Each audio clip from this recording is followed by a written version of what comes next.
show them calcs?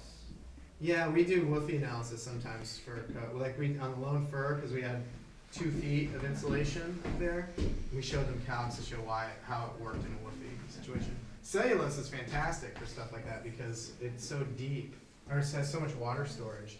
You almost never get wetting of the material. It takes so much vapor. And if you do actually do an interior vapor barrier, this will never even, you won't even get close to its capacity, ever. The wall doesn't get as blasted as the roof, and so, so even though you can turn it. It's not that, actually, the walls do, because vapor moves in every direction. Sorry, but not so much from the vapor standpoint, just from heat and Air leakage potential. So if it's tight, then it really doesn't matter so much. The issue is that you get more and more insulation. Right. And that's the concern. That was always the concern. As you get more and more insulation, that exterior sheathing's colder. So when they originally did the energy code, they realized that if you're gonna have too cold of a sheathing, it could get wetting. And buildings were so leaky then. As you get tighter, everything changes. The whole equation changes because it's, you get 100 times more moisture movement through air leakage. So, if it's not totally tight, that's one thing. But this is gonna be, we didn't have to be as diligent with a roof because we know we're doing an airtight, a low density foam, which is very flexible, elastomeric, so it moves well with wood.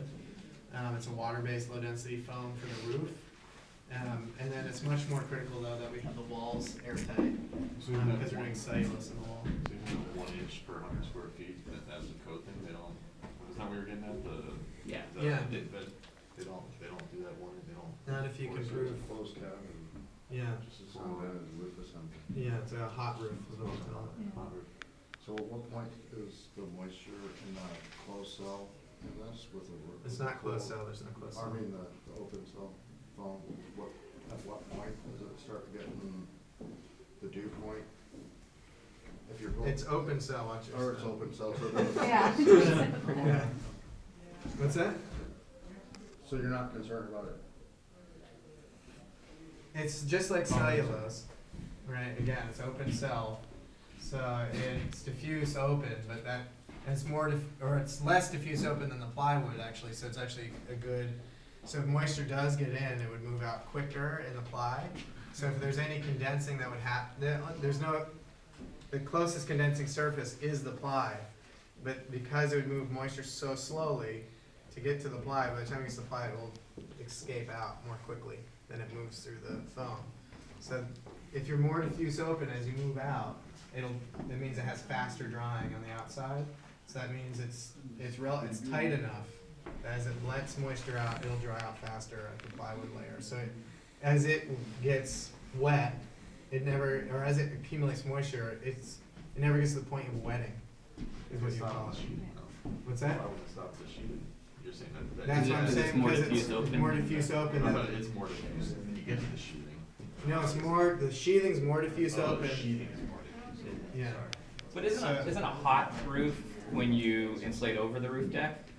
It can be too. Wherever you eliminate ventilation. Oh, okay. If there's no ventilation, then it's considered a hot roof. Yeah. So will the entire depth be filled with foam? Is that what you think? It has to be because it's the It's same to as R cellulose 38. R value. Oh, okay. Basically, it's a little bit better. It's 3.8 instead of 3.4. Oh, okay. My own house, I'm getting sheathing is like starting to because it's too hot, not done it right. It's because there's a gap here. It's starting to Well, if you have, it probably wasn't nailed right either. But there's all kinds of. There's all the details have to be right. You have to have air tightness. If you have partial ventilation but not full ventilation, then you're gonna get a lot of air movement, a lot of moisture movement, but then might get stalemated in certain gremlins in the system, and that can create serious buckling of the ply and moisture in the ply. You gotta, in this case, what you would do is insulate the roof, put in the doors, do an air test. That's really how you do it, because that's your air tightness layers in this building. So why would you opt to go for low density spray foam and not cellulose in the roof? It came down to cost, because if you do cellulose in the roof here, you had to do a more advanced membrane. I asked Rob that too. It was just the cost of the more advanced membrane and the detailing of that, and detailing around the eave and the blocking versus the low density foam. It's such a small square footage. It was like their bare minimum price. They just come in. It's just Why the higher, better membrane for the cellulose? Just because now our air tightness layer is the sheathing, so here our tightness layer will be foam. Low density is pretty expensive, and they wanted to do foam from day one. Yesterday, we were talking about the 50/50 rule, and that Yeah. conversation, can you expand on how that applies here, or? It doesn't, that's what I'm saying, It you doesn't. have to be very careful about how you deal with your, your diffuse, if there's diffuse open.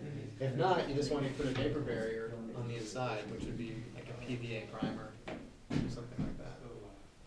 So if you have diffuse open, you want 50/50 for sure. Does open cell being just diffuse? Or if you have a vapor barrier on the outside. Here, you just want vapor You just barrier have on the to- inside, and then whatever gets in that space, it's relatively tight. It's actually less than one as a vapor retarder. This is 1, perm rating of 1. The low density foam's a perm rating of like 0.6. So it's very vapor tight. But as moisture moves through and it gets here, when it does get to that ply is going to be able to both absorb some of it because it has some storage capacity, but it'll also release it faster than it'll move through the foam. So as it gets there, it'll just keep drying out more quickly than it can come through the foam. Does that make sense? And that's why it doesn't become a problem. And then you have just have the metal on top of there that's vented, and that can come out too if you want. So there's no real vapor barrier on the outside, No. even so there's no. So it's diffuse open in that sense from the, but you should put in like a PVA primer. But even if you didn't, because the foam is relatively strong retarder and the sheathing is more diffuse open, Can dry to the out. can dry on the outside, which is only the case for like the low density foam or medium density. Icynene makes a good medium density foam, which is like 0.3 or so. So it does kind of meet the 50% rule, doesn't it? Because it is 50%, because there is no. It's just one Yeah. layer. Yeah, okay. So there's no vapor barrier. It's just a diffuse open. It's potentially a diffuse open system, depending on what you do on the inside. Yeah. I think rule of thumb in this climate, unless you're totally thermally broken and really have the science down, is to put a PVA primer on the inside. So what else is going to be after the blown-in cellulose? Is it just going to be drywall? Is there, and then paint? Yeah. And I'm gonna ask Rob. There's something going on with some insulation on this header. I'm not sure what. I'm curious what they're doing. It's also big with missing insulation, right, there, Yeah. like underneath, Uh-huh. from, like, below. Oh, okay. Yeah. Because it's running this way. Yeah. I'm curious what's going on. Well, they probably put foam, the UPS board. I'm not You sure. kind of see, maybe I just, but. You'll have to drill. I have no idea. Yeah.